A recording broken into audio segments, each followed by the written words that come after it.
kilichotokea siku ya uchaguzi mkuu Oktoba 25 hayakuwa maandamano ya amani, bali yalikuwa ghasia zilizoambatana na matukio ya uvunjifu wa amani. Hitimisho hilo linatokana na sababu 4.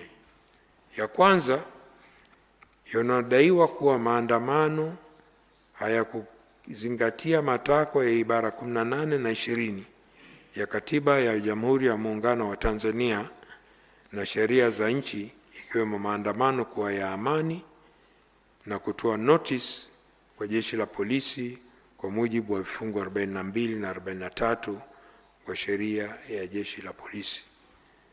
Matakwa ya sheria za kimataifa sio kibali, ni notice, na Tanzania pia liko takwa hilo la kutoa taarifa, sio kibali, na sisi kwetu ni taarifa ya masaa 48 kama ilivyo sheria ya Ureno, ni kama vile ya Tanzania.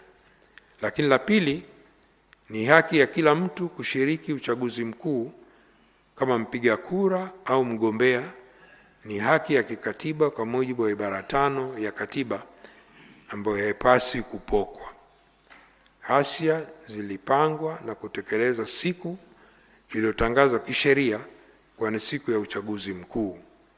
Hivyo kufanya ghasia siku hiyo ilikuwa ni kupoka haki ya kikatiba na kisheria za wananchi wengine, ikiwemo haki ya kupiga kura na kuchaguliwa. 3, washiriki wa ghasia za wakati na baada ya uchaguzi mkuu walibeba silaha za aina mbalimbali zikiwemo mawe, nondo, mkuki, sururu, fimbo, marungu, visu, vibiriti, vipulizi, bunduki, manati, kombeo, rato, mapanga, jambo ambalo haliruhusiwi kisheria katika maandamano ya amani.